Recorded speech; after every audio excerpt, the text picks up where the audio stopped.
Hello, everybody, and welcome to the 62nd edition of the Frank and Stan Chat. It's just Frank and Stan this morning. I'll explain why in a little while. But good morning, Stan. Good morning. It feels a bit lonely.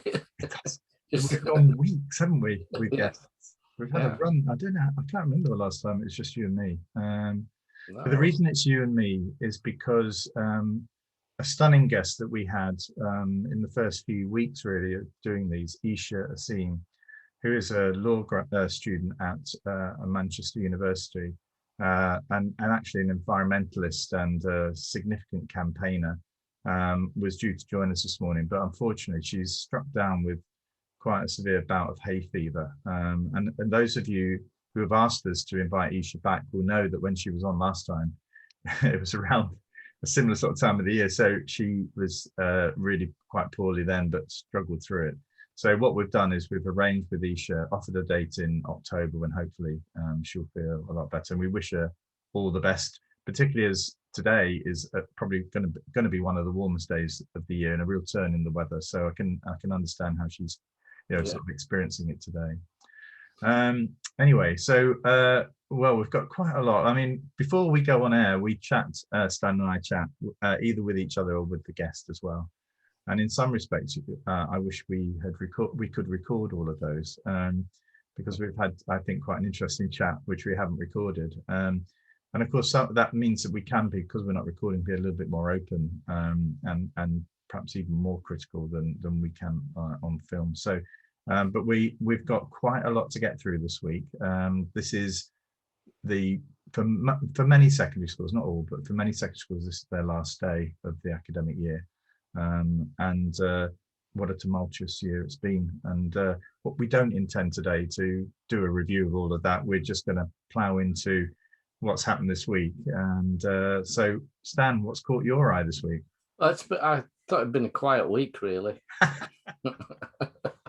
For what's gone on. I had several choices. Two on Ofsted, the assessment of ITE in two providers, and a coincidental drop in standards, which seems to align quite nicely with the review.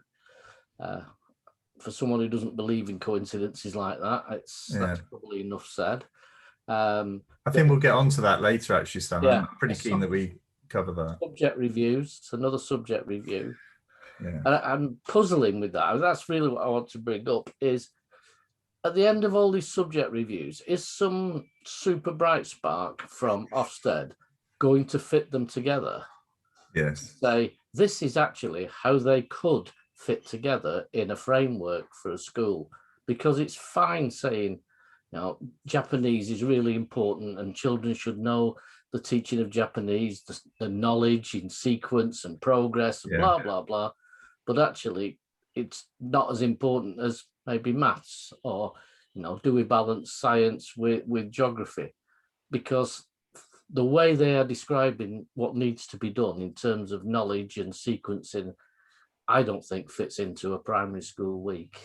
Yeah. Well, actually, I've often thought we ought to have, because all of the subject review writers in a room together and fight it out, pitch in, say, no, we need 20% of the time needs to be maths, and, and then the geographer goes, oh, but actually, and then what will happen is they'll say, well, could we not do geography in mathematics? Yeah. And mathematics in geography. Could we not do the topic approach that we've all Oh no, but we can't then, because we'll diminish the value of the subject.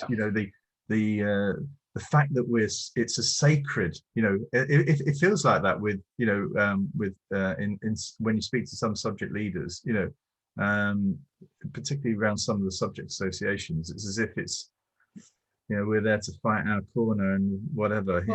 Well, I was doing some interviews in a school this week for a promoted post in school to do with well-being, and part of that was we're likely to be inspected on well-being, and I started to think is somebody actually going to start saying what's your sequence for well-being, and what progress do you make, and how are you going to measure it, how are you going to assess well-being?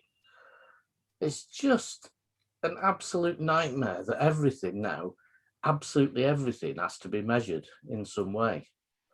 And it doesn't, for me, it doesn't all fit in unless you take an approach where you take the best parts of each subject and mold them into Yeah. a program.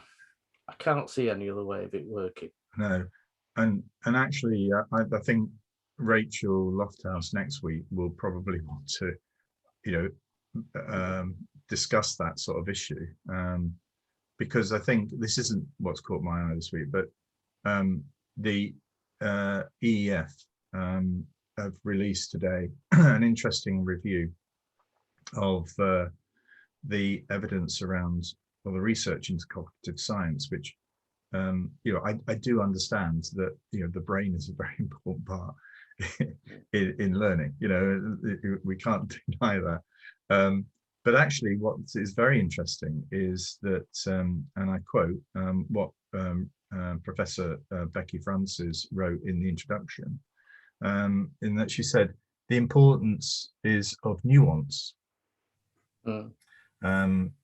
Principles from cognitive science are neither myths to be discounted, nor silver bullets that directly translate into accelerated progress. And in a way, for me, that's why teachers need to be professional. Yeah. That's why they need to know how to be critical of research that they read.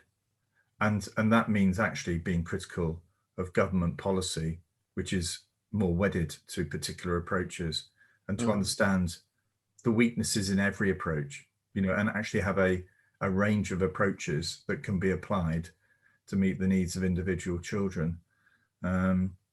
Because, go on, you're going to say but that's how good teaching works, isn't it, Frank? It is. I mean, for anybody who's ever been near a classroom, the very best teachers, and it's always a privilege to watch good teachers teach, they feel that in the classroom, that they can see a child who's not quite getting it, and they can nuance a project or a lesson to meet those needs. But to suggest that there's one way of doing it, it's just, I don't know. I must be getting so old now that I just think, you know, we've got to stop all this, what I see as nonsense now. You know, you said we're learning about the brain, we're learning about people, how people retain knowledge, and there are ways of teaching that make sure those go into the long-term memory. But do they need to be in there? Do I need to know knowledge about an oxbow lake for the rest of my life? Is that, you know, I question why, because actually all it seems to me that's happening is we're getting it into long-term memory so that they remember it in time for the exams. Yeah. But it's interesting because what's caught my eye this week, and I am being very positive here because, and it's about Ofqual, but it's sort of, what Ofqual have produced this week are 5 reports looking at the impact of pandemic on young people, and I attended a seminar with them this week, and I have to say it was excellent. It really it forced me afterwards to go and look at each of the reports, and I thought, well, that's really good, isn't it? If it was that good that you're tantalized with it, that you've got to go and actually read it and see what the evidence is. And picking up on the point around, you know, the nuance of it, is the Ofqual report looked at it primarily in terms of phases of the pandemic, when schools were either closed or they were partially closed, or, you know, whatever. But then it looked at lost learning time, and then lost learning, you know, what the impact was. And it was quite, I think what I was really struck by, in terms of lost time, that actually it is very nuanced, you know, and the impact of learning is also very nuanced. So what it came out with, and it was using, in terms of lost learning, it used 10 research evidence produced by sort of research groups or assessment groups, who had assessed children over a period of time during the pandemic. So they were trying to sort of work out, you know, why, you know, how much learning time had been lost. And actually there was obviously the clear thing, there has been some children are not at the level that they would have been at last year, or a group previously would have been at. There is learning loss, but that learning loss is not, and I think there's a problem here, that disadvantaged children are deemed to have had more learning loss. As a group, they may have, but actually the evidence was suggesting that actually there are some very advantaged children as well who have not worked, who were not in front of their computers, who were not learning as long as others. And so this is quite nuanced. And it goes to that point that we were saying before about EEF, that actually the impact of the pandemic is very different for different children in each class. Yeah. Because every child's situation is totally different. And whether that's you've got parents who just don't give a damn, and you're trying to fight against that, even though they might have no money or they might be receiving free school meals, against another family that's got in exactly the same situation, but have got very loving, caring, attentive, on it sort of parents who are sort of encouraging, and all those situations that happen, that it's not as straightforward. So I think I was interviewed this week by the Yorkshire Evening Post about this, and they're after a very catchy, well, how many months, whatever, and you end up saying, well, it depends. I'm really sorry, you want this, but actually the evidence isn't saying that. It's very, very balanced, and I have to say, well done, Ofqual, and what a shame that more teachers have not had the chance, because of what's happening in schools, to actually review all that evidence. And I certainly, just search 5 reports Ofqual, on a search engine, and it will come up. It's well worth looking at. Yeah, I think certainly the teachers I've spoken to and leaders I've spoken to in primary schools are just trying to get through this next few days without anybody testing positive. Because of the impact then through the holidays, and particularly for one head that I spoke to for year 6, absolutely clinging on to the hope that nobody in year 6 will be positive, so that the leavers assembly, the end of term do, the sports days and all those things can happen for that group that have had a really disrupted last 2 years. Yeah. To at least finish the year off. But schools aren't vectors. Schools aren't part of the growth of this pandemic, Stan. Yeah, you've got to understand that schools aren't part of it, which makes it difficult to understand why we're sort of having a fire break now, because schools are closed. Fire break from what? Because it's not growing in the schools, is it? They're completely safe. Yeah, and they've all got ventilation. Yes. We've, opened the windows a little bit wider is all that I can see. I did see a photograph where it showed most secondary school windows only open about that much. Anyway, for safety reasons. Yeah. I mean, but it's to say, oh yes, schools will be given advice over ventilation. The advice is open windows and doors. It's not as it is in other countries. We've put particular airflow ventilators in to make sure. And we're now openly admitting this is an airborne virus. Yes. So I try to be kind, but it's very difficult, Frank, and very difficult. I think I don't see how. I mean, people still say, oh, but I think they've done a good job with this. And I understand. What criteria is this good? I mean, in a way, I was talking to colleagues yesterday. I won't tell you who they were, but they were looking, historians in years to come, how they will consider. I mean, balanced historians, who will consider, what this period has been like for this country. International comparisons do not look good, do they? No. In fact, they look awful. And actually, here we are, and we've got sort of incredibly high rising rates of infection, and we are all Freedom Day, folks. It's as if the government has said, we haven't got a clue what we're doing. We don't know what to do next. So, and actually the pressure on them is so great from certain members of their own party, but also from businesses and whatever that they've just thought can't hold the line any longer. Yeah, but the scientists, and there's a scientist, I think I must have read it, and I don't remember him saying it, but saying this is the most frightening experiment that's happening, because what you're actually doing is producing the perfect situation, perfect environment for some more variants. Yeah. And actually, they were saying that affects New Zealand, weren't they? You know, countries that have really tried to keep a lid on everything. You're mixing people that are partly vaccinated, fully vaccinated, and non-vaccinated in a position with people who may or may not catch it and may spread it, and that gives the virus the chance to build up resistance or to vary itself, so that it passes the vaccine. Yeah.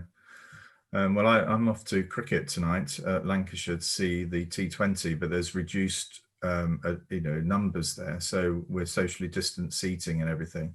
But I've also got tickets for the T20 international against Pakistan on Tuesday, where it's packed out. And nothing has changed between tonight and Tuesday, other than the fact that we're thinking of not going. I saw that tweet from an HMI that you retweeted, which I thought was fantastic. Thank you for a local restaurant for telling me that their staff will no longer wear masks after Tuesday. I will not be going to their restaurant. Yeah. I mean, I feel for the front face workers now. You know, the bus driver who says, you know, there's a lady on the front who would like you to wear a mask, and the abuse that they are likely to get from some sections. Well, and also the connection with the co-op, but a number of MPs are trying to get through changes in the policing bill to ensure that there are sort of firmer sanctions against people who abuse shop workers, and they're the people that are going to face it. People not paid, really high salaries. They're not trained. Well, they are trained in how to manage that, but they don't come to work to think, how do I manage to, deal with somebody who's very abusive? That's not, to me, that's not part of the job. And it just puts, for what could have happened, which could have been we're heading towards Freedom Day, as we've now labelled it, but actually, because of the rising number, we're going to retain the rules around social distancing and mask wearing. So yes, you can open up, you can do all the things, but those two things are remaining the same. I'm sure that wouldn't have turned the country upside down. Because now we've got, I think, a poll this morning had something like 57-60% of people want the rules. And the issue here now is that we've got, was it 500,000 people were pinged? So the issue here is that you what you want to do is open up, because businesses need it, but actually there'll be nobody at work. There'll be nobody able to do it. The best thing is we're going to see if we can alter the app. So it doesn't tell you that you've been in close contact with what's the point? I mean, I have spoken with quite a few people who, I mean, I've never had the app, not for any other reason than I just never downloaded it. But who are saying, I'm turning it off. I'm turning that off so I don't get an alert. Well, I have the app, and we use it for that, the code when we go into stores and everything, but we will keep it on, in a way. There is a civil responsibility here, isn't there? Civic responsibility, I should say. There's a moral, but I do think that there's a significant section of society that no longer sees those morals as something you need to follow. Well, I think it was in The Guardian yesterday, or this morning. I think there's an advert about, if people are letting off flares, dropping the trousers and letting off flares, through their backside, is this really, a society that you can trust to do the sensible thing, and there are many people. I was in Leeds yesterday, many people wearing masks, but there were many people also not. And Yeah. I think that those, and it wasn't always young people that were not wearing masks. I mean, it'd be too simple to say that, but actually, you do feel as though next week is going to be, a really troubling time for those people who are, extremely clinically vulnerable, of which, what is it, 5% of the population? To be honest, Frank, I will feel uneasy, and I'm double jabbed, and I've no underlying health conditions that I know of. But it's still going to be a worrying time, I think. Yeah, I agree. And what will worry me is when if I'm in a situation where somebody's asking for valid reasons for other people to wear a mask and there's a confrontation, I don't know what I'll do. No. Do you walk away and do nothing, or do you intervene? Can I also, at schools, believe it or not, Stan, schools are still being inspected. You cannot write it. You cannot write it. Who in there? I mean, I have to question, senior leaders. You must be absolutely, slam dunk positive that you're going to get a really good inspection outcome to go for an inspection this week. And anybody who doesn't get what they feel they ought to get, really, you've got to question whether this was the right time to assess the effectiveness of schools. Well, I know of 4 inspections in the Northwest where the school has been told that letters and sounds, is it called? Yes. Why have you still got that? And you'll need to change that. The DFE guidance clearly says you don't have to change anything. It's just no longer a validated scheme. Yeah. In the meantime, letters and sounds revised version has now been accredited. And I just think what must have happened is Ofsted inspectors must have had a line on it, and they've got, contrary to the DFE guidance, because they think they know what they're talking about, so they challenge it and have told the schools they should be changing it. The thing for me, though, is that we have a workforce of Ofsted inspectors made up of current practitioners who don't have to do this work. Yeah. They don't have to do it. If they decided that they en masse they were not going to do this work, then actually the whole system would fall down. It would fall over. And actually, in effect, by being an inspector, pushing that sort of narrative, you are complicit. And actually, at the end of the day, if you feel absolutely wedded to that sort of approach, then absolutely fine.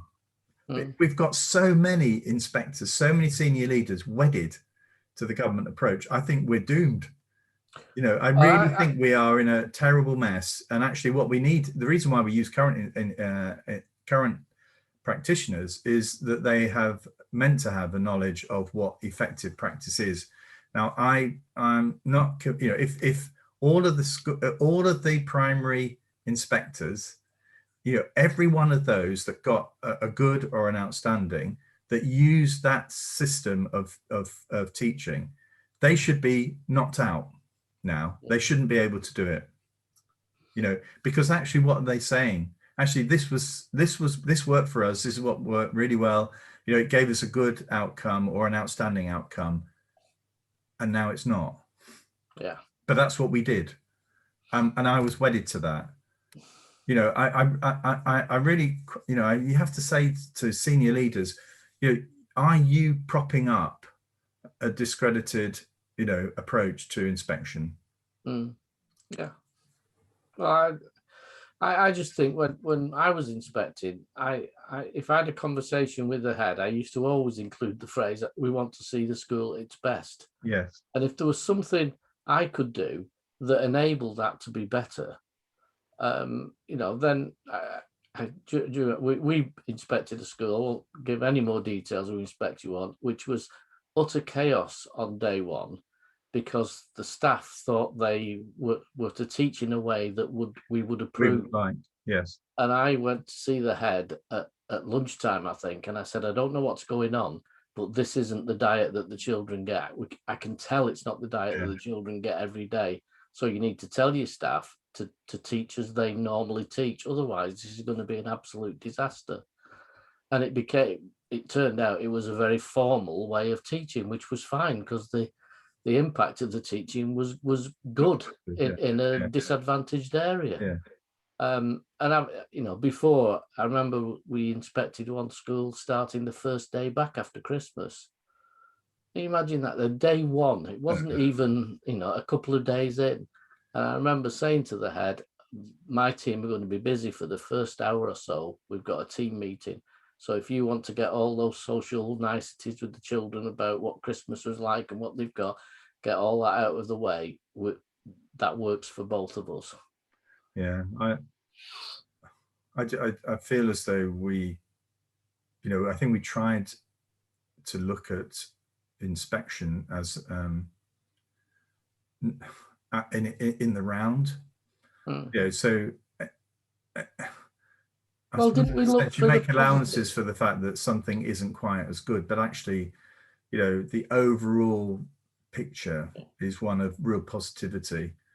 And this sort of instruction around to inspectors about, well, it's very unlikely that if they do that scheme that will be a good outcome. I'm really finding that quite hard at the moment. And just going back to the stuff around cognitive science, it's very nuanced. The stuff around off-qual evidence, it's very nuanced. Inspection is very nuanced.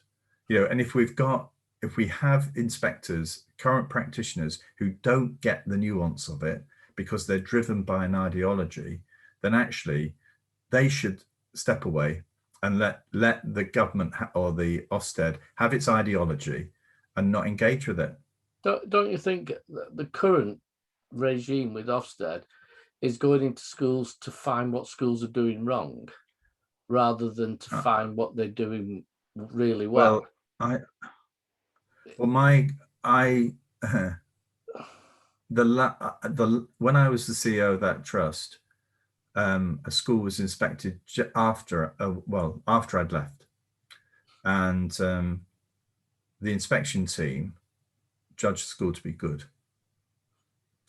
but they had a quality assurance visit by an HMI for half a day on the first day, and that HMI had it in their head that it wasn't good.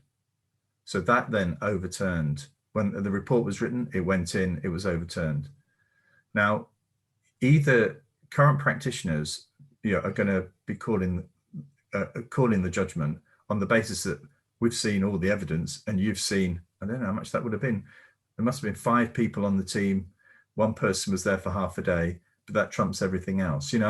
This is about nuance. This is, and in a way there was a dogma attached to the reasons why it couldn't possibly be good. This is not about quality. Quality assurance is not that, is it? Quality assurance is ensuring that the people doing the job are doing it well. And actually, if you can't let that happen, whereby you're there and actually you allow it through, and then you try and pick up the pieces afterwards. I feel, either it's a corporate judgment, isn't it? The team make that judgment. But I do understand that the chief inspector has, it's in their name. I understand that. But actually, I'm thinking, what? One person for half a day, their evidence is going to trump the current practitioners of about 5 inspectors there for 2 days. I don't get it, So I feel as though, there was a bit of ideology around it as well about why it couldn't. There's a lot of research around whether you're looking for something positive or negative. I don't know, there's a piece I think it's in a book about irrationality, saying that a hotel chain were getting really bad reports about staff because they had a complaints card and you could write down what you complained about and went in. And they changed the complaint card to be a compliments card. So what have you seen? We ask you what you've seen around that thing that's been really good. And the overall judgment from people went from complaining to complimenting, and the people were starting saying what a wonderful time they'd had in the hotel because they were looking. I did it when I was a a head teacher with lunchtime staff who were always finding the children that were misbehaving. And I changed the system to say, I want to know the children who've really been behaving well. And there, it wasn't just that we got children who'd been behaving well praised, but the welfare staff felt better because they were seeing lots of children behaving well rather than 2 or 3 not. Well, I mean, I remember inspecting and actually saying, saying to head teachers, look, I've come in here expecting this and wanting you to be good or better. I'll tell you if we see things that are not as good as we would expect, but we're coming in here with a positive outlook on it.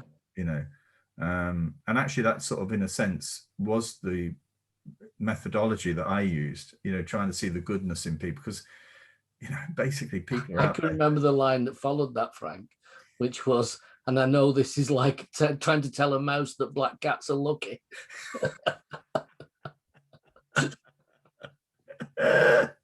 Yeah.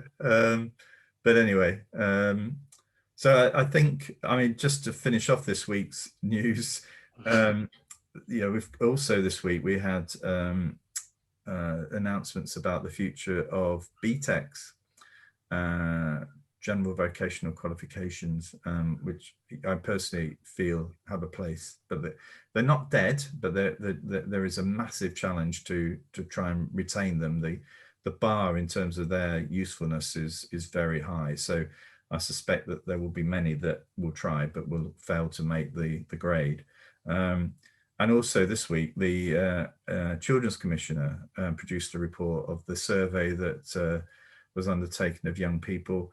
And guess what? They've said that actually there needs to be more attention given to well-being and emotional issues. And perhaps not, I don't know if it said it, but perhaps not on tutoring, so the mentoring element of it is what children were saying, what senior leaders were saying, and actually we've now got a national tutoring program.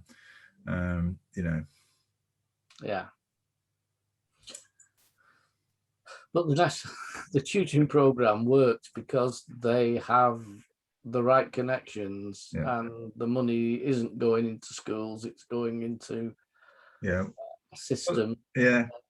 But now the money is going, more money is going into schools, which is great. But actually we've got to keep the national tutoring project going, haven't we? Because we've created it. So, we better keep some money for that, and actually the idea that schools in some of the most challenging communities, not in London or whatever, have got a stack of well-qualified, able people walking around the place who can come and do that for them. That is a major challenge in some communities, I have to say. The answer's easy, Frank. You just train the teachers to be well-being people. Just put some CPD on, that'll do it. Half an hour in a Zoom. And then we can say that, I mean, it's like... we have trained people. I spoke to Teach First this week as well about a manifesto that they produced, and it is a really helpful manifesto. I think they talk about disadvantaged pupils, and the point about Northern Powers Partnership is we want focus on long-term disadvantage, which really gets to the kids who need propping up, in a sense, who probably need more support.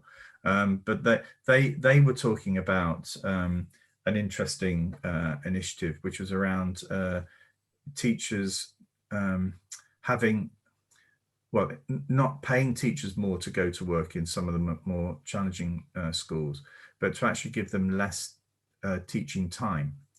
And actually that would then be, and that would be a commitment that they would get, which allowed them more time for some of that sort of pastoral support, as well as to do some of the preparation for that as well, which I thought was an interesting idea, which I hadn't actually heard of from anywhere else. So, but that's something that, but to pick up on the point you were making before, was that they saw this, there needs to be a careers leader in each school. And you think, oh no, well, to be honest, I mean, every teacher needs to be a careers leader, don't they? Every teacher needs to do that. Not just put it as a lead, But I mean, as well as being a subject expert in every single subject. Yeah. I really felt when I was looking at some of the subject thing, I was really thinking, actually, most primary schools teachers are excellent at teaching. Yes. It's it's that part of it that's missed out on all these Ofsted subjects reports. You actually have to be able to teach, and you have to be able to teach and recognize how children move on and where they move on, and spot the gaps and fill those gaps.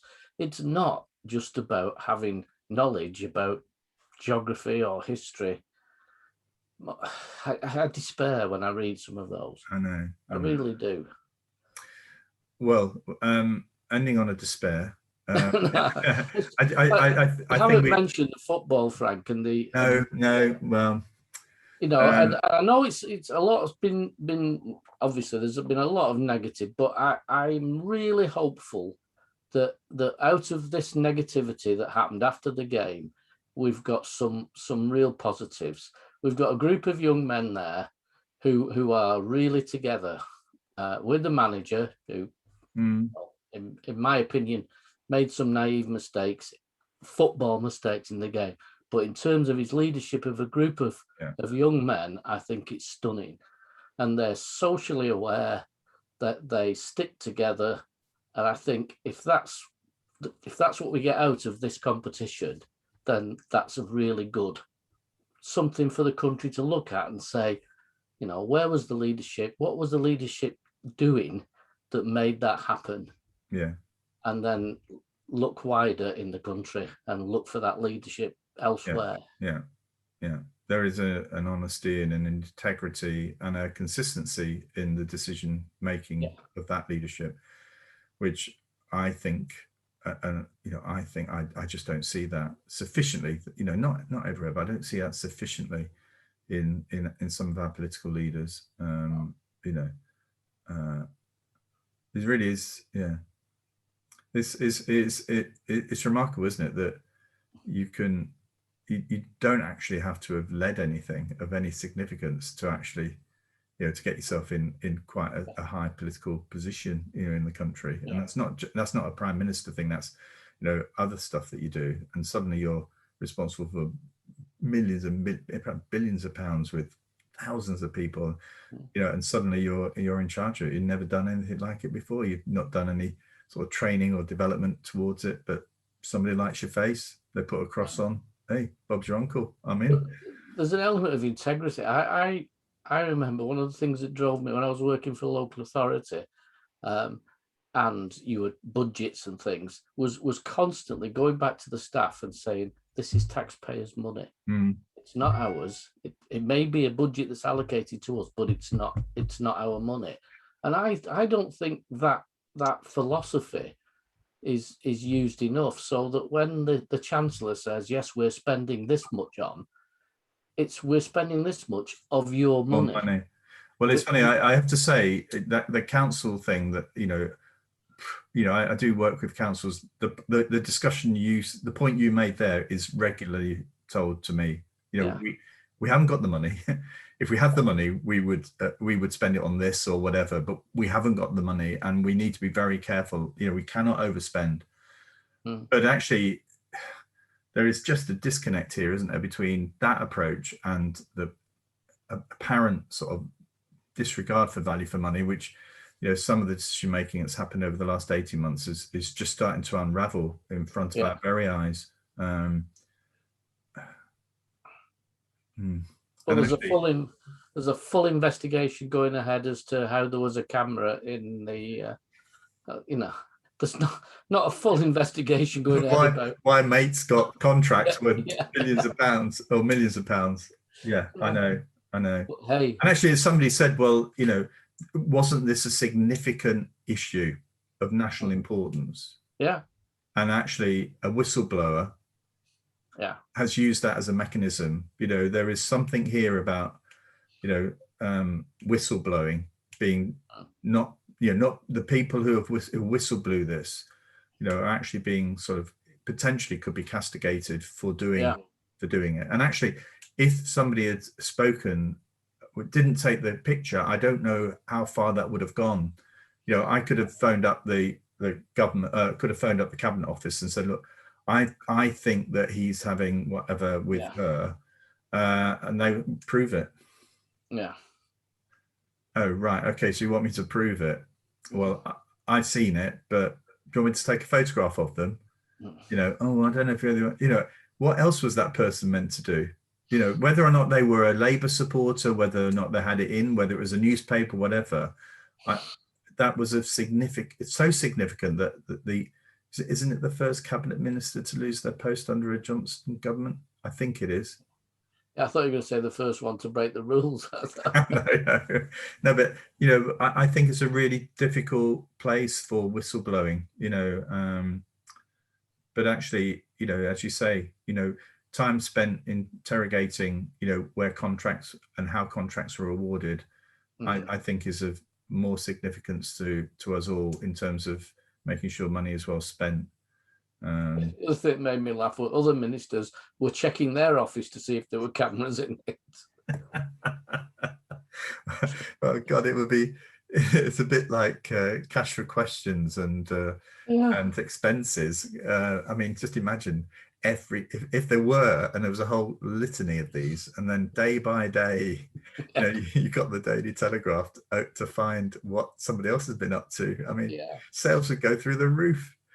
Anyway, next week we have Rachel Lofthouse with us, and as I said on a tweet this morning, my superficial view of the market review of ITTE, you know, will be exposed next week. But I hope we've whetted your appetite to that. It feels a really sort of deeply significant issue, much wider than just the training of current teachers, but perhaps an indication of something much more sinister in terms of you know, the way in which teaching is being driven towards a potentially preferred approach.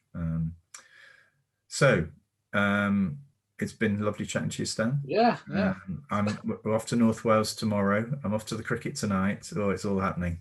No, well, we the family are in the caravan this weekend, so I shall be enjoying the back garden. Yeah, well, it's going to be beautiful weather, so I hope everybody enjoys some of the sun, and well done to the entire teaching profession. Yeah, and presumably most schools will have finished by the time we do next week. So yeah, I know that some in Stockport won't. I know that for sure. I think some will on to the 28th.